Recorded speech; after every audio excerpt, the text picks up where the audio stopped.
Ketika mendengar Sayyidina Umar mengatakan hal yang sedemikian rupa, Rasulullah tertawa. Rasulullah tertawa. Yang tadinya Rasulullah SAW sedang bersedih, sedang sumpah, sedang boring, Rasulullah SAW tertawa. Sayyidina Abu Bakar tertawa juga.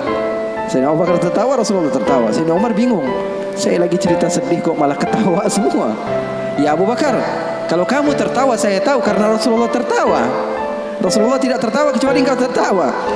Lalu engkau ya Rasulullah, kenapa kok tertawa ya Rasul? Kata Rasulullah apa?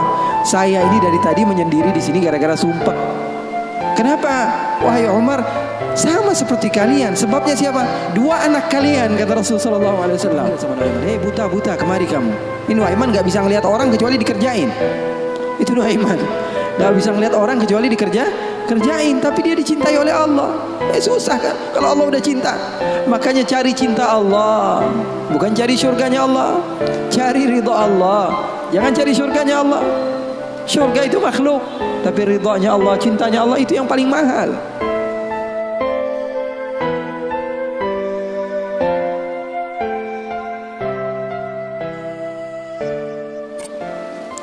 Assalamualaikum warahmatullahi wabarakatuh.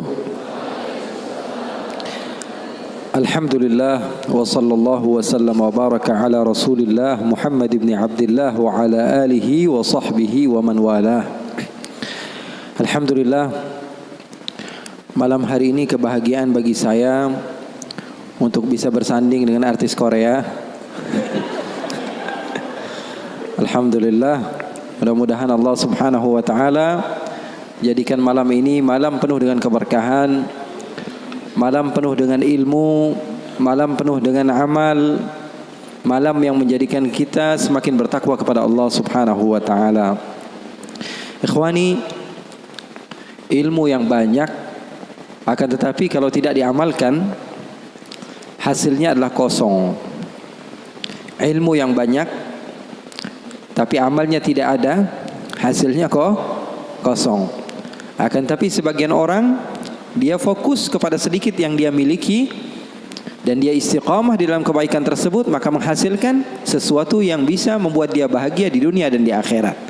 Oleh karena itu pesan saya, apa yang telah disampaikan Al-Habib Muhammad barusan, banyak ilmu yang bisa kita ambil, banyak ilmu yang bisa kita gali, banyak ilmu yang bisa kita amalkan. Sedikit yang beliau katakan ambil, amalkan. Terkadang sebagian di antara kita kalau kebanyakan malah error. Betul atau tidak? Betul atau tidak? Makanya ada kaidah mengatakan apa? Ma la yudraku kulluh la yutraku julluh.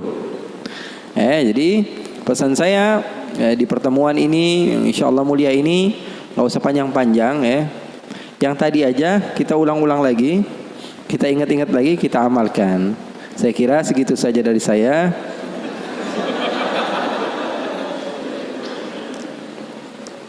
Ikhwani wa akhwati yang dimuliakan oleh Allah Subhanahu wa taala, saya untuk ketiga kalinya ke Semarang. Saya bingung kenapa setiap bulan jadi saya ke Semarang ini. Tapi semangat sahabat-sahabat yang ada di Semarang luar biasa, menjadikan saya semakin bersemangat untuk berjumpa dengan kalian. Umumnya saya kalau hadir majelis-majelis lebih khusus, biasanya majelisnya habaib, majelis maulid, majelis zikir, biasanya diundang oleh orang-orang yang usianya di atas 40 tahun. Tapi alhamdulillah 2 tahun atau 3 tahun ke belakang berjumpa dengan Habib-Habib yang memang luar biasa hebat, seperti Habib Muhammad ini yang fashionnya Hollywood tapi hatinya Hadramaut. Nampak luarnya gaul tapi hatinya suci, insyaallah. Doakan semoga Allah Subhanahu wa taala memberikan kepada kita murabbi-murabbi yang bisa membawa kita kepada apa? Kebahagiaan dunia dan akhirat. Karena hidup di dunia ini enggak melulu-melulu harus sedih. Berapa banyak orang yang sok khusyuk malah jadi orang bodoh. Berapa banyak orang yang sok khusyuk malah jadi gila. Betul atau tidak? Zikir terus dia kepada Allah, ibadah terus kepada Allah, tanpa didasari ilmu, ternyata ibadahnya salah, hasilnya kosong. Diceritakan bahwa ada orang yang beribadah sampai 40 tahun di dalam satu goa. Berapa tahun? 40 tahun dia beribadah. Sehingga salah seorang di antara ulama yang bernama Abdullah ibn al-Mubarak, dia mendatangi orang yang rajin ibadah tersebut untuk meminta doa. Karena kita harus husnudzan kepada siapapun, kita nggak boleh suudzan.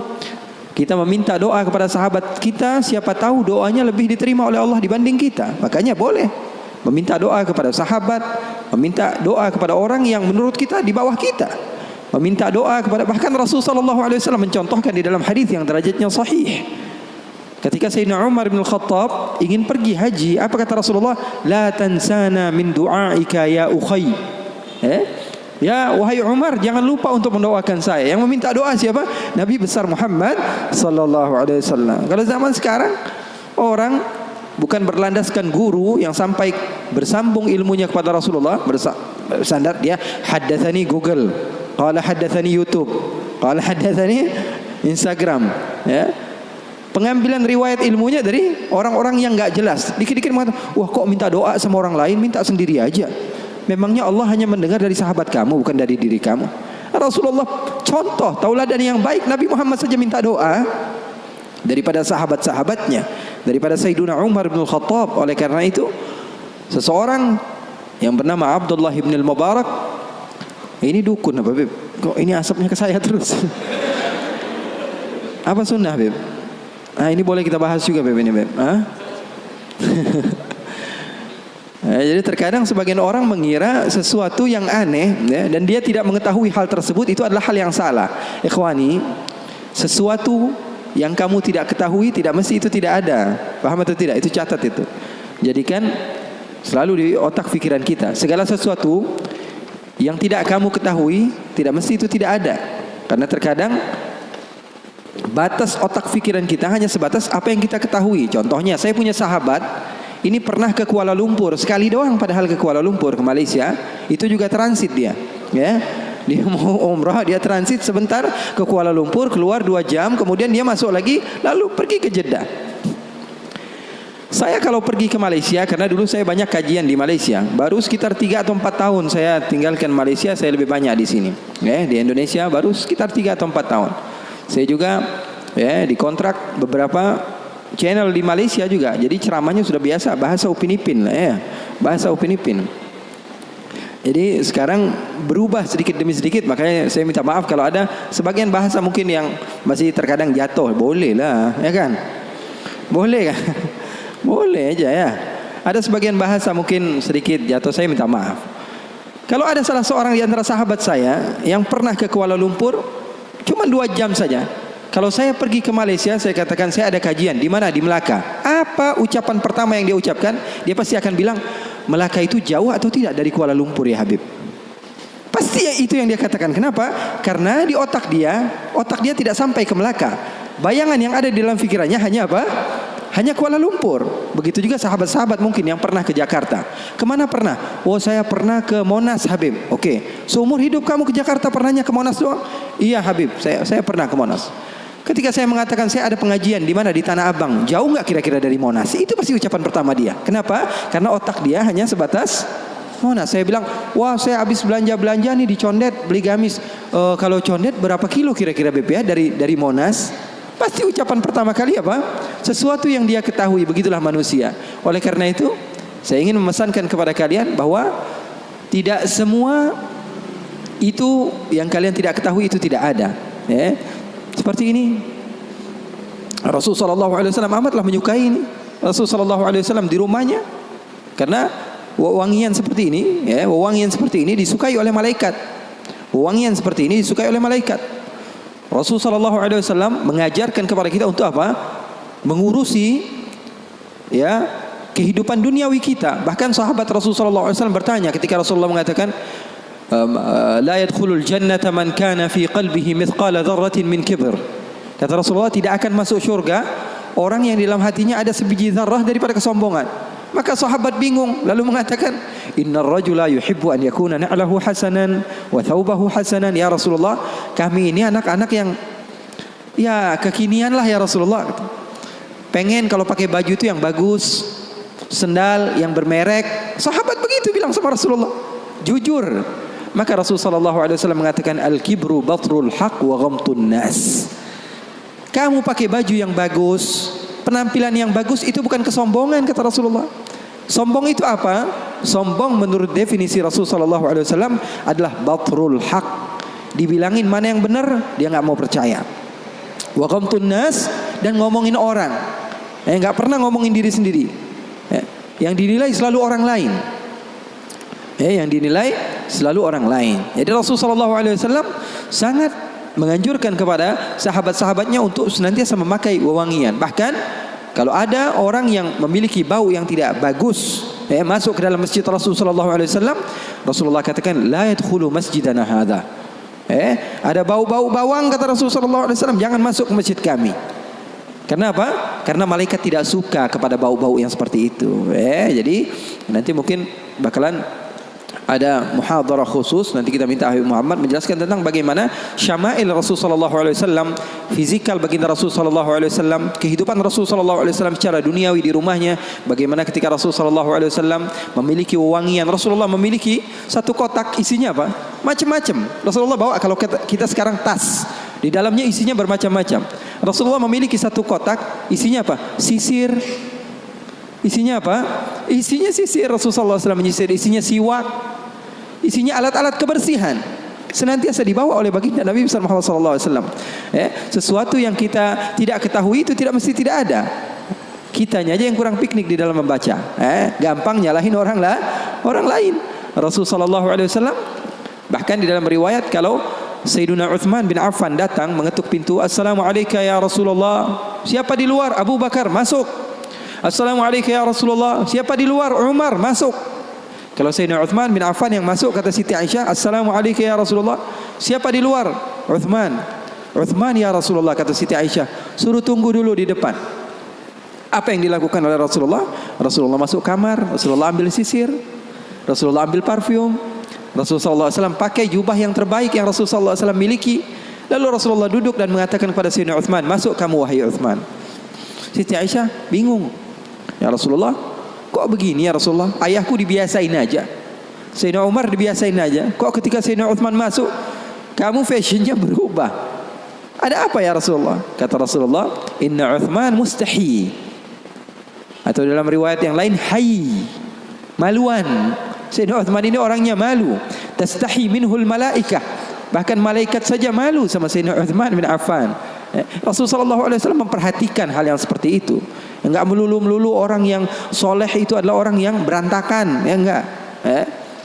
Karena orang yang berantakan justru dia fokus kepada dirinya sendiri. Dia enggak mikirin orang lain. Kasihan kan? Yang sholat di sampingnya pegangin hidung akhirnya. Enggak khusyuk gara-gara dia. Orang lain melihat agama Islam, agama yang kotor, menjijikkan, sehingga sebagian orang nggak mau masuk Islam. Kan dicontoh jadinya. Sayyidina Umar, Sayyidina Abu Bakar As-Siddiq didatangi seorang sahabat yang bernama Hanzalah. Kemudian Hanzalah tersebut menangis, datang ke Sayyidina Abu Bakar. Wahai Abu Bakar, wahai Abu Bakar, nafaqa Hanzalah. Hanzalah sudah munafik wahai Abu Bakar.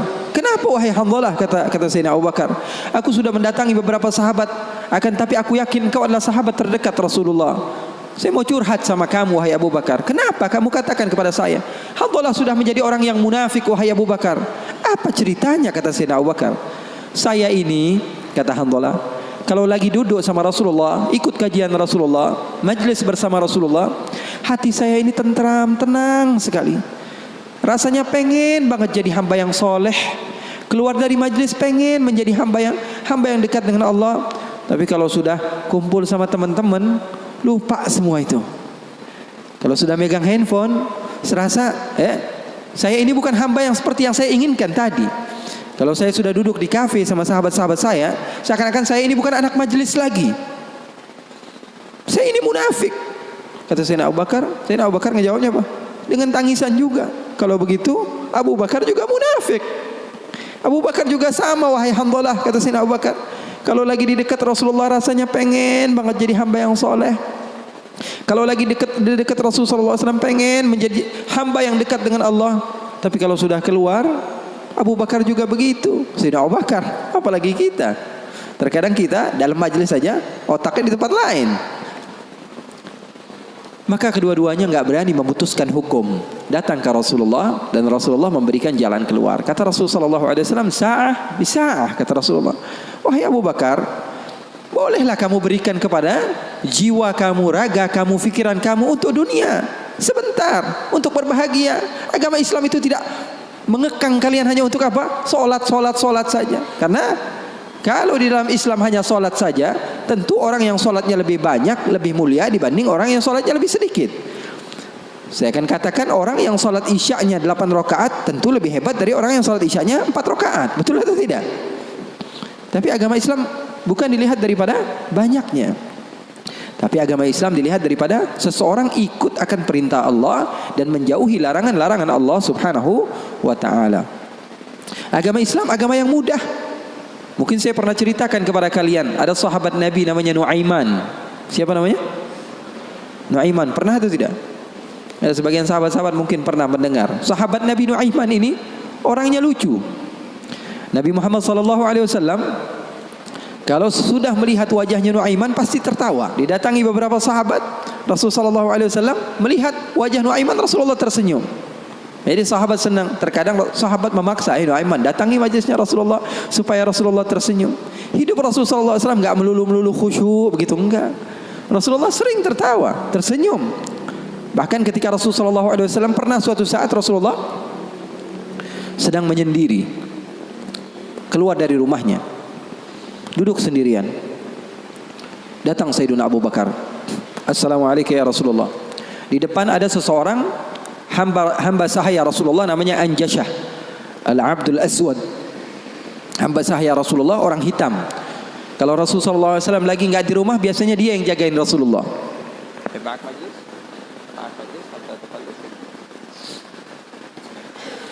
Siapa namanya? Anjashah, penjaga Rasulullah SAW. Maka Rasulullah SAW duduk ketika itu sendiri. Abu Bakar datang, izin, Anjashah boleh atau tidak saya masuk? Kata Rasulullah, siapapun mau masuk silahkan masuk. Masuk Sayyidina Abu Bakar. Dan Abu Bakar ini enggak kuat. 1 jam saja pisah dari Rasulullah, dia pasti kacau hidupnya. Datang ke Rasulullah SAW duduk. Sayyidina Abu Bakar orangnya begitu, enggak berani. Ini paham bahasa Indonesia enggak nih? Paham ya? Saya kira karena sebagian orang, saya pernah ceramah di satu tempat di Banten, di pedalaman dusun. Saya ngomong bahasa Indonesia, saya kira paham semua orang. Pas selesai kajian sekitar 1,5 jam saya ngomong, tahu-taunya nggak ada yang paham bahasa Indonesia. Rasanya pengen apa itu? Paham bahasa Indonesia, paham ya? Paham. Maka Sayyidina Abu Bakar masuk ke rumah Rasul, ke tempat Rasulullah SAW. Ketika itu sedang duduk, Rasulullah diam.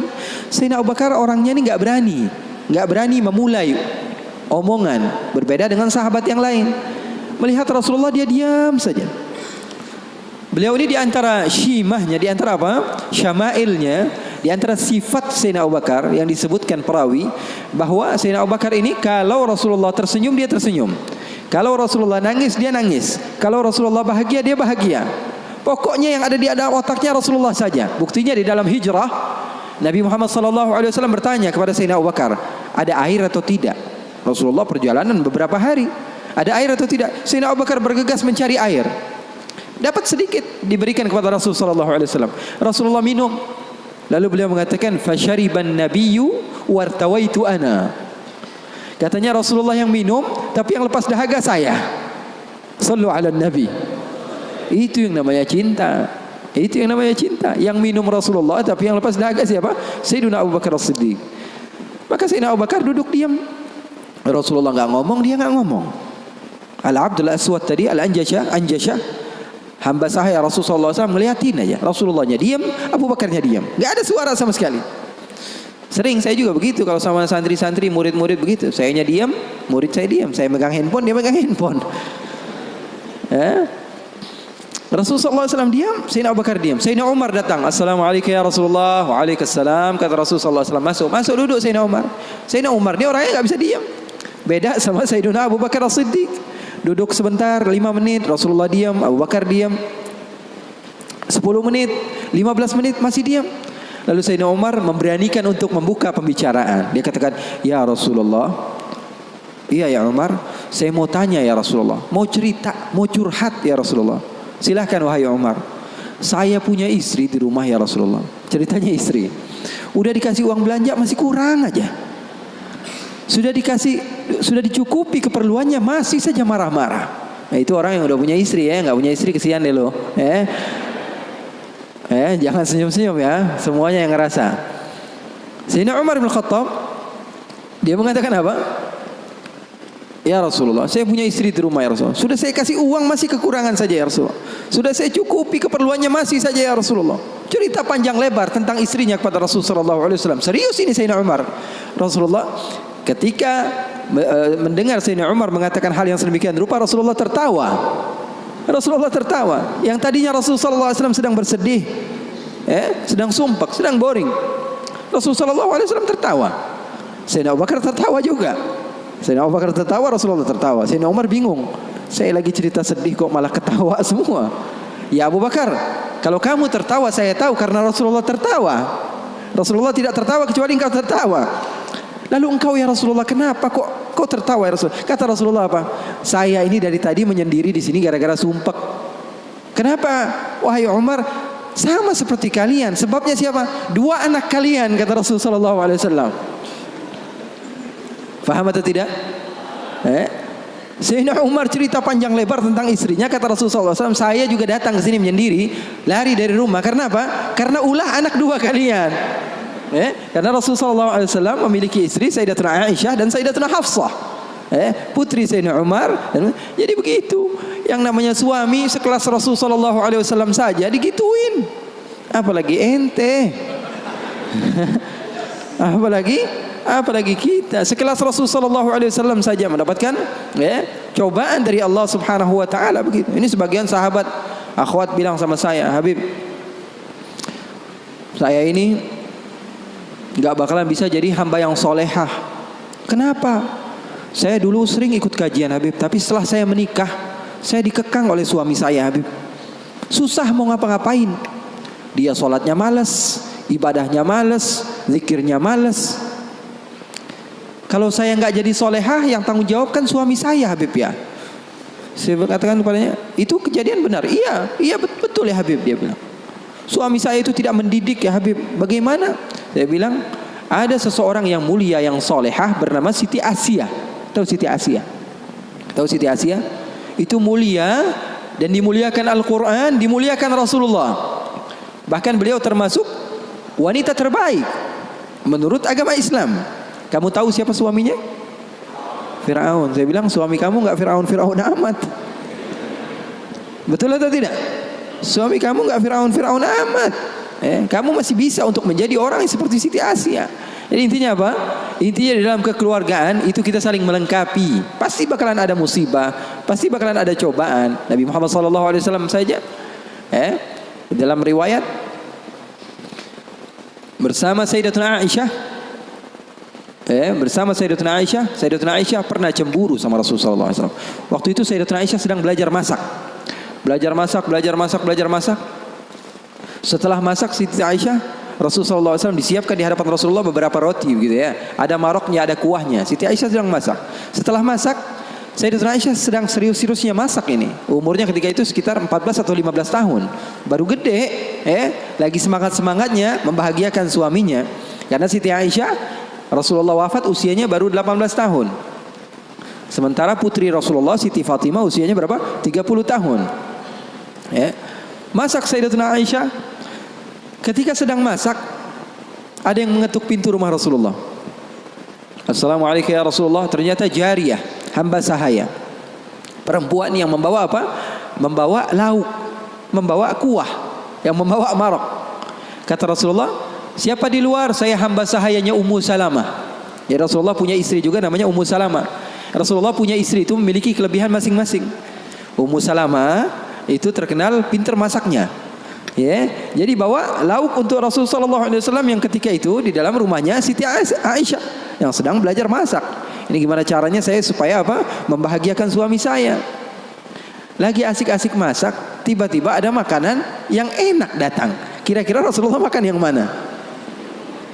Kira-kira Rasulullah makan yang mana? Ini kesukaan Rasulullah, favorit Rasulullah. Datang dari rumah seorang istri Rasulullah, Siti Aisyah yang sedang masak, tiba-tiba datang ke tempat hamba sahaya tersebut. Mengatakan, ini datang dari mana? Dari Ummu Salamah. Apa yang dibawa? Maraq untuk Rasulullah SAW, kuah daripada masakan Ummu Salamah, kesukaan Rasulullah, wahai Aisyah. Apa kata Siti Aisyah? Kamu bawa pulang nggak? Kalau nggak saya pecahin piringnya.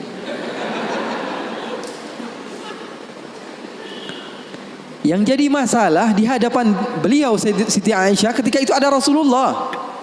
Kalau ngomongnya hanya berdua saja mungkin biasa, tapi cewek tuh, lihat tuh bahayanya cewek.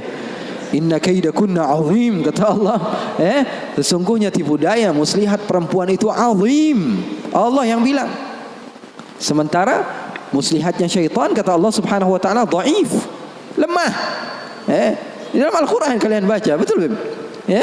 Setan Allah Subhanahu wa taala sifatkan tipu muslihatnya itu sangatlah lemah, tipu dayanya. Tapi kalau perempuan, inna kaidakunna azim, kata Allah Subhanahu wa taala. Bukan berarti bahwa perempuan itu begini dan begitu, enggak. Memang udah bawaannya begitu. Begitu. Makanya orang yang paling sabar dengan istrinya pahalanya paling besar. Orang yang paling bukan curhat ini ya. Orang yang paling sabar dengan istrinya pahalanya besar di sisi Allah. Bahkan ada seorang wali di negeri Hadramaut ditanya, kenapa kamu bisa soleh seperti ini? Kamu mendapatkan maqam yang tinggi di sisi Allah. Kenapa? Karena sabarnya dia sama istrinya. Setiap hari diomelin sama bininya, setiap hari diomelin sama istrinya. Maka Siti Aisyah mengatakan, kamu bawa pulang atau tidak? Kalau tidak saya pecahkan di sini juga. Bingung ini. Hamba sahaya pulang diomelin istri Rasul, nggak pulang diomelin istri Rasul. Nggak enak kan jadi begitu. Kalau dia pulang diomelin Ummu Salamah, nggak pulang diomelin Siti Aisyah. Akhirnya galau dia, diam aja di situ. Rasulullah ngeliatin, ini mau ngapain ini Aisyah ini. Ternyata benar, diambil sama Siti Aisyah dan dilempar makanan tersebut di hadapan Rasulullah. Maka takut itu hamba sahaya dan dia pun pulang. Siti Aisyah mengatakan, ya Rasulullah, nggak lauk di sini, nggak lauk dari situ. Maksudnya apa? Nggak ada lauk. Sekarang makan siang nggak ada lauk. Ini enggak, itu enggak, kata Rasulullah. Kata Siti Aisyah. Siti Aisyah pergi. Lalu Rasulullah SAW menunjukkan kepada kita akan arti cinta. Sahabat saya bertanya, apa arti cinta? Ketika Rasulullah SAW mengambil sisa-sisa makanan tersebut dan tertawa, lalu mengatakan, gharat ummukum. Ibu kalian sedang cemburu, pergi, jangan mendekat, kata Rasulullah Sallallahu Alaihi Wasallam. Jadi hal yang seperti itu ada di zaman Rasulullah SAW, di kehidupan baginda Rasulullah SAW. Bahkan pernah Siti Aisyah, ini kenapa cerita suami istri terus ya? Padahal saya mau cerita tentang hamba yang soleh tadi, tapi nggak apa-apa lah. Siti Aisyah pernah suatu saat ada masalah sama Rasulullah. Terus dia bilang, ya Rasulullah, kamu yang bersalah. Kata Rasulullah SAW, kita selesaikan masalahnya, wahai Aisyah, dengan baik-baik. Bagaimana jalan keluarnya? Kata Siti Aisyah, panggil salah seorang di antara sahabatmu yang menjadi hakim, menengahi antara kita berdua. Kata Rasulullah, oke, saya panggil Umar. Enggak, Umar terlalu keras, kata Siti Aisyah. Beliau yang menentukan. Rasulullah begitu cinta kepada istrinya Siti Aisyah. Sampai-sampai Rasulullah tahu.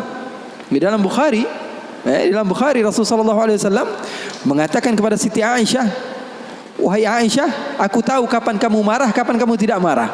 Kapan ya Rasulullah?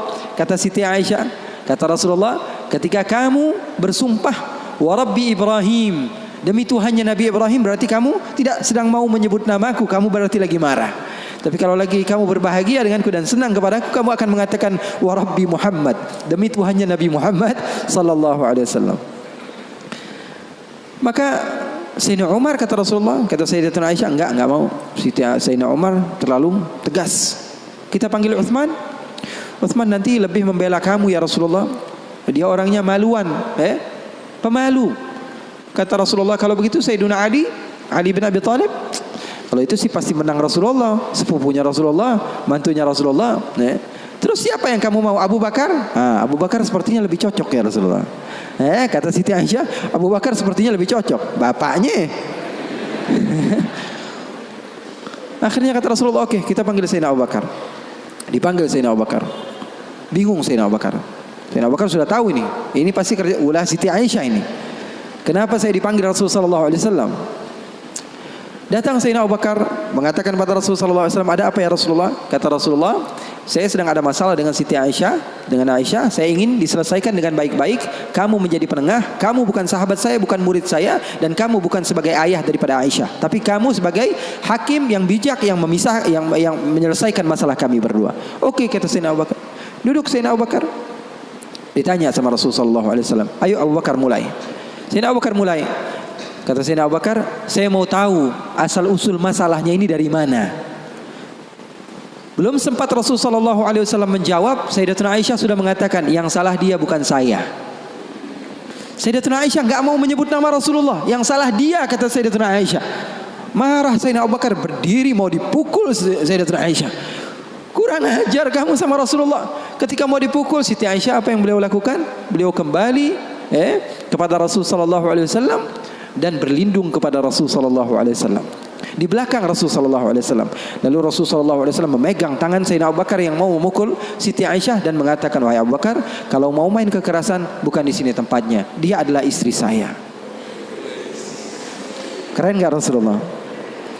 Maka Sayyidina Abu Bakar malu dan keluar dari rumah Rasul sallallahu alaihi wasallam. Siti Aisyah memeluk Rasul sallallahu alaihi wasallam. Ini Nuaiman, sahabat Nabi. Dia pernah bawain Rasulullah madu.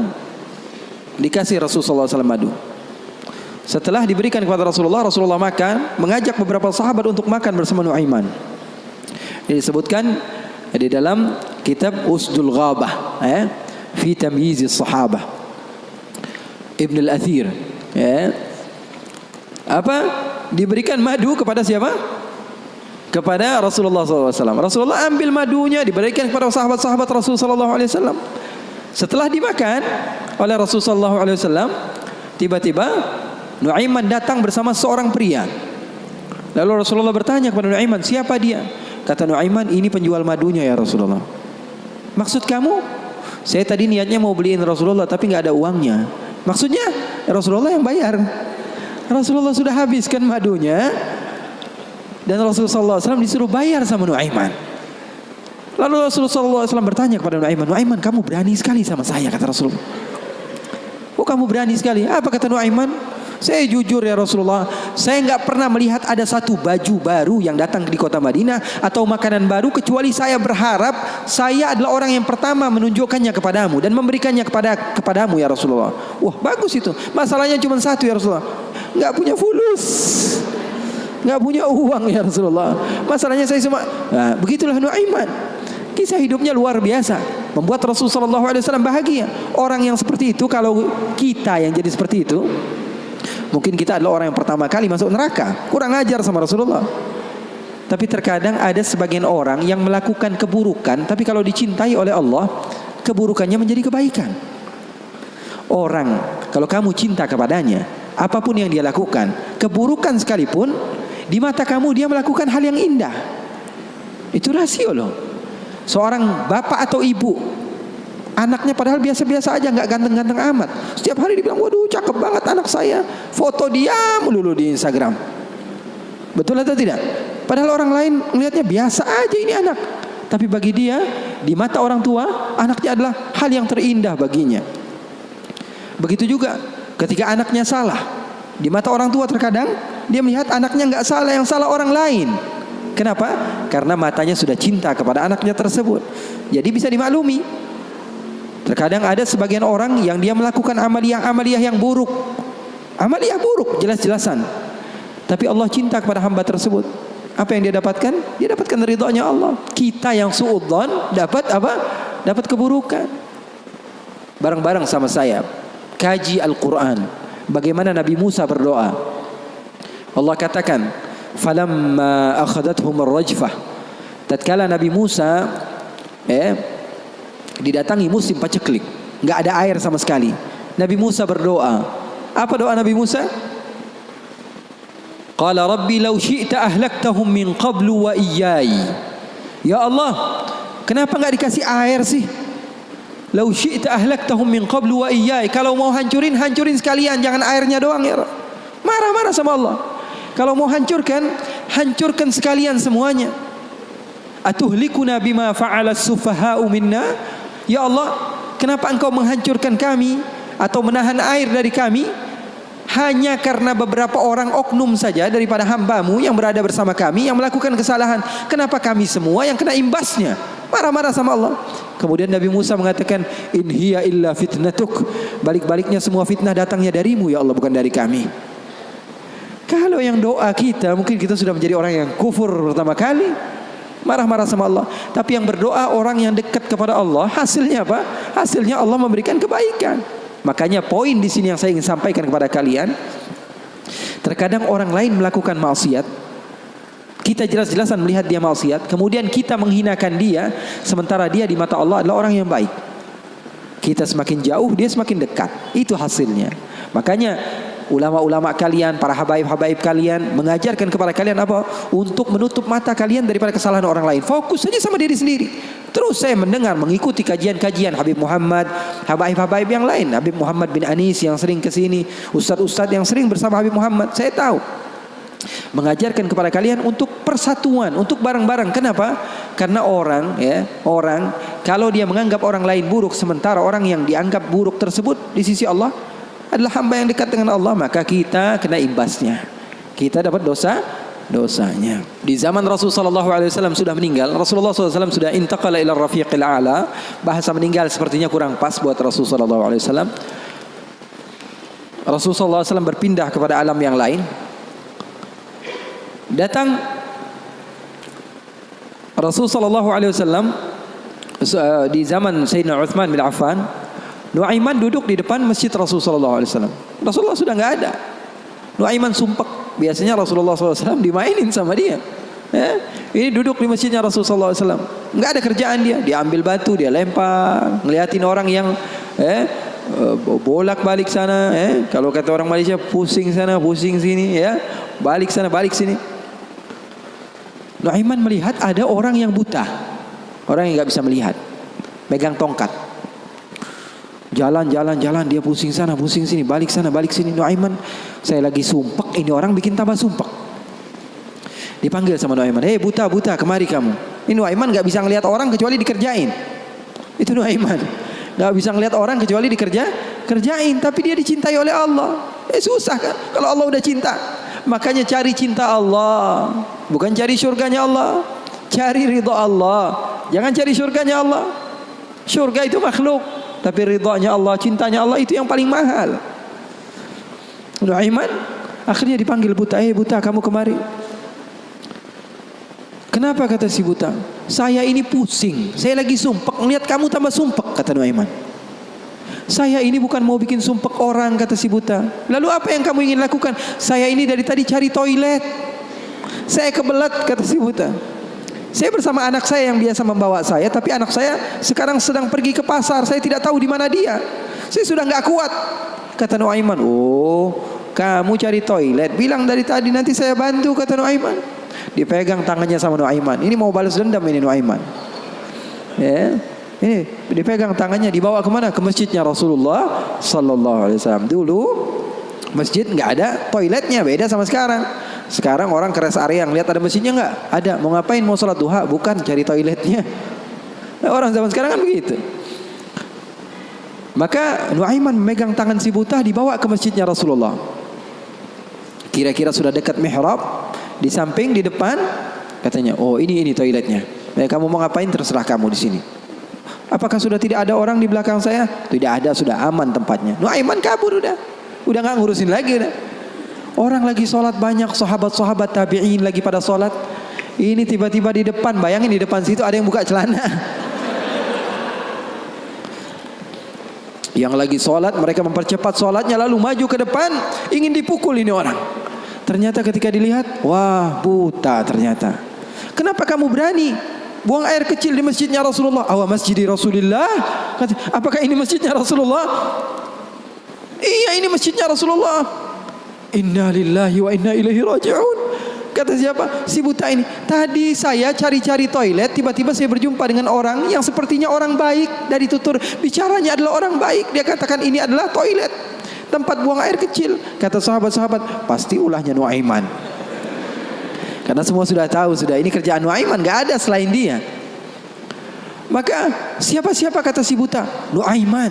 Oh, kurang ajar Nuaiman. Saya nadar, saya tidak keluar dari kota Madinah, pulang ke kampung saya sebelum saya pukul Nuaiman dengan tongkat saya.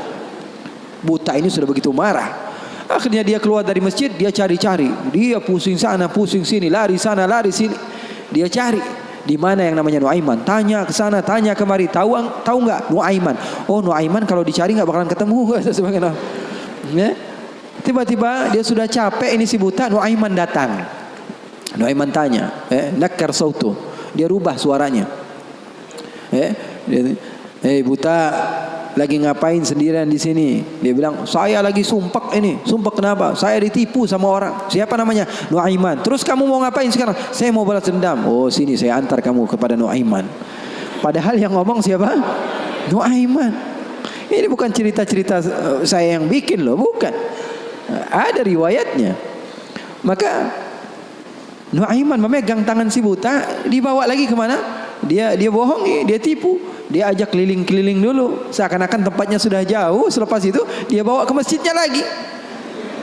Dibawa lagi ke masjidnya Rasulullah SAW. Didekatkan kepada mihrab. Ketika itu Khalifatul Rasulullah Sayyiduna Uthman bin Affan, Amirul Mukminin, sedang salat. Sayyidina Uthman, jangan kalian tanya khusyuknya di dalam salat. Bahkan beliau terbunuh ketika sedang membaca Al-Quran, zikir kepada Allah Subhanahu Wa Taala. Dibawa oleh Nuaiman si buta dengan tongkatnya, disuruh pegang-pegang di mihrab. Ada orang nggak? Ada. Itu tuh Nuaiman itu, dia pura-pura soleh, itu dia habis nipu kamu, dia pura-pura sholat katanya. Oh, ini Nuaiman. Iya. Akhirnya Nuaiman pergi. Nuaimannya pergi. Buta ambil apa? Tongkatnya, dia pukul Sayyidina Uthman bin Affan. Sekencang-kencangnya dari belakang orang-orang, para sahabat, para tabi'in, mereka teriak, "Qutila Amirul Mukminin." Ada musuh yang mau bunuh Amirul Mukminin. Semua menyerbu. Ternyata dia lagi. Baru sekitar setengah jam yang lalu dia buang air kecil di sini. Sekarang sudah pukul Sayyidina Uthman bin Affan. Akhirnya semua orang bingung. Dia bilang, kenapa kamu pukul Amirul Mukminin? Katanya gemeter dia. Saya pukul tadi barusan Amirul Mukminin. Saya ditipu sama orang. Orang bilang itu adalah Nuaiman. Kata si buta, demi Allah, semenjak sekarang saya tidak akan pernah percaya lagi sama manusia. Jadi hal-hal yang seperti itu ada. Bahkan di zaman Rasulullah sallallahu alaihi wasallam diriwayatkan beberapa ashabus sunan, mereka meriwayatkan Nuaiman ini pernah di zaman Rasul loh, di zaman Rasul. Terusin gue. Penyemangat Habib Muhammad. Tapi dia curang. Di tempat saya cuma berbicara 10 menit aja. Kalau ceramah di tempat saya hanya 10 menit. Saya sudah setengah jam lebih nih. Hampir sejam. Double ini Beb.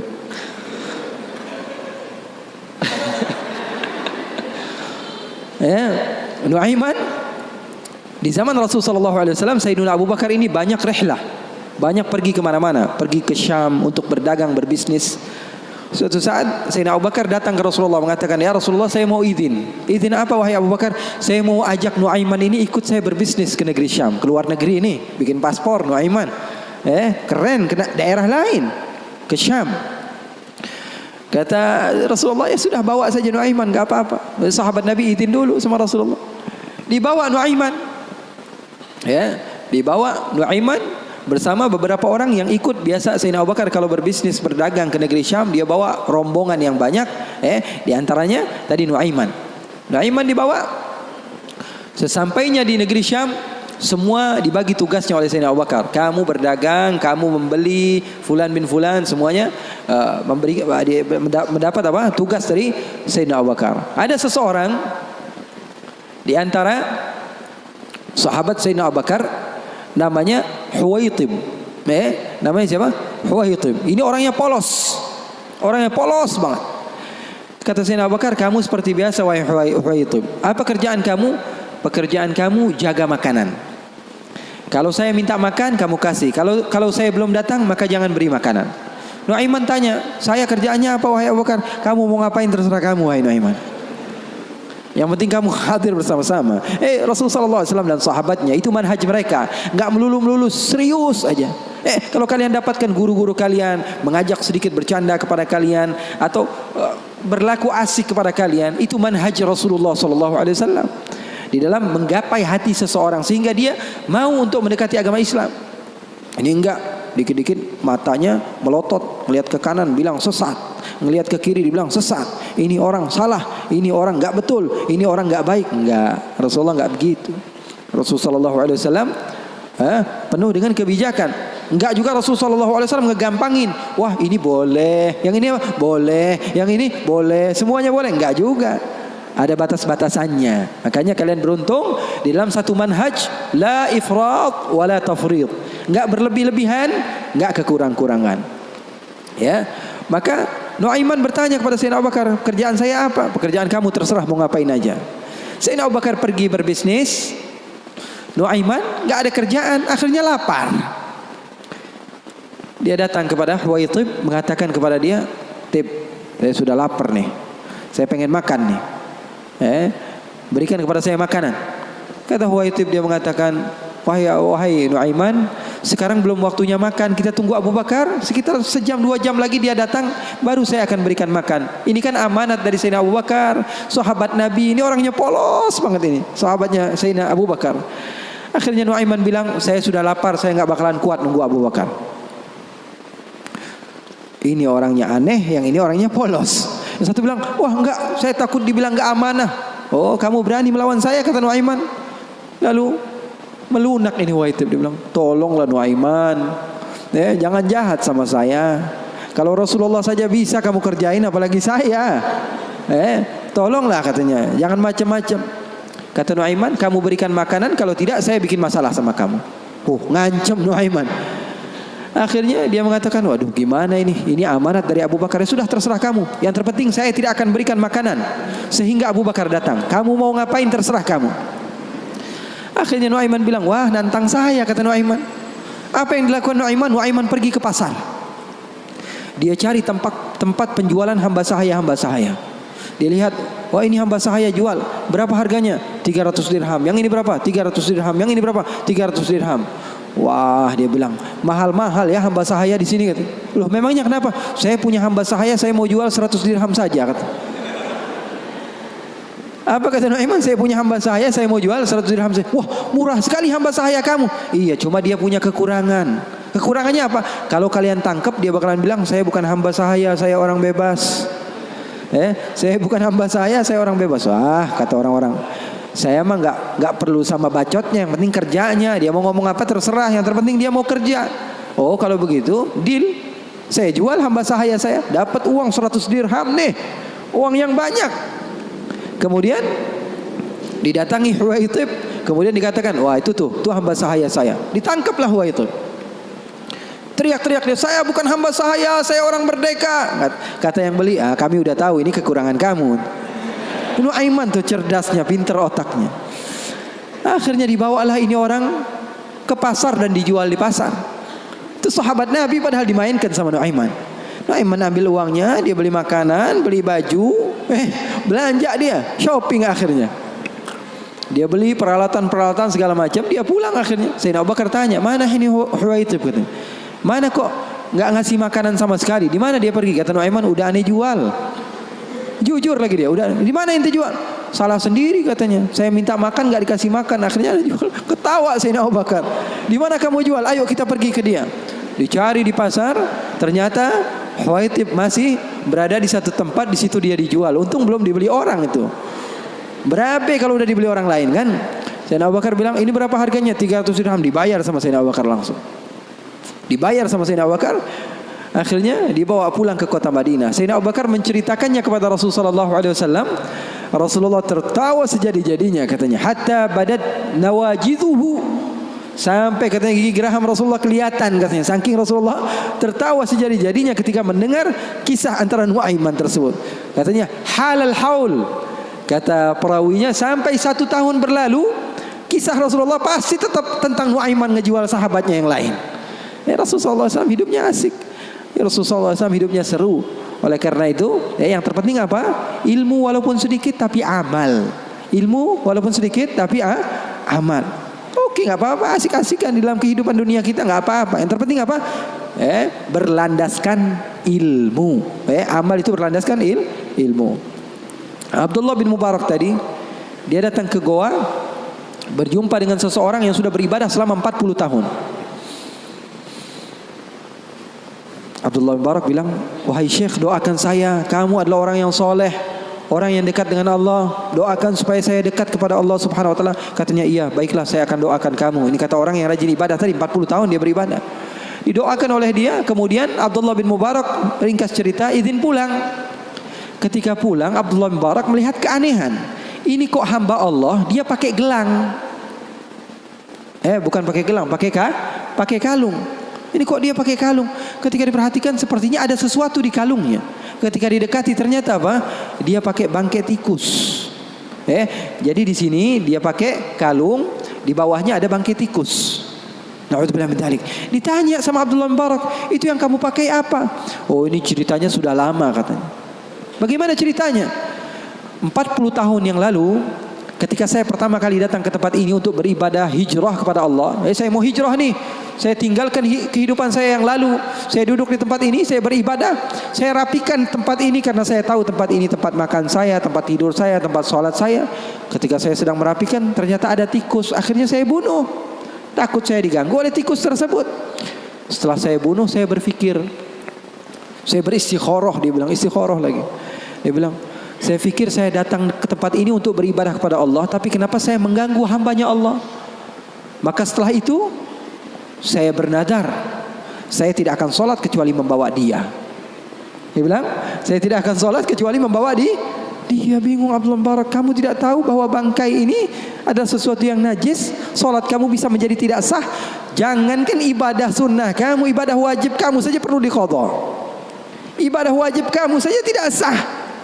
Bukan menjadi hamba Allah yang banyak ibadahnya, malah dia banyak dosanya dan memiliki tanggung jawab di sisi Allah. Kenapa?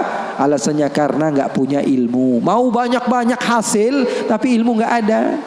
Itu namanya PA. Tahu nggak? Mau banyak hasil tapi ilmunya nggak ada. Banyak kerjanya tapi bukan berlandaskan ilmu, maka hasilnya juga kosong. Oleh karena itu pesan saya, kalau kumpul-kumpul sama habaib, sama ustadz-ustadz, sama siapapun orang-orang yang memiliki ilmu, ambil walaupun sedikit daripada ilmunya, amalkan. Itu saja dulu. Nanti jangan terlalu banyak, pengennya begini, pengennya begitu, pengennya langsung jadi wali. Jangan. Mencontoh gurunya ketika gurunya sudah jadi, itu kesalahan besar. Tuh catat. Mencontoh guru ketika guru sudah jadi, itu kesalahan besar. Mencontoh guru itu ketika dia belajar, ketika dia berusaha. Nggak ada orang yang alim, orang yang sukses kecuali dulunya dia susah. Ini mau nyontoh yang udah kerennya doang. Gaya berjalannya, pengen mobilnya sama, handphonenya sama, semuanya pengen sama, penampilannya pengen sama. Nanti dulu. Kalau kamu di masa hijrah, kamu contoh ketika guru kamu sedang berusaha, dan insya Allah itu manfaat bagi kita semua. Waktu kita masih ada beberapa menit, insya Allah untuk doa, untuk Habib Muhammad doa.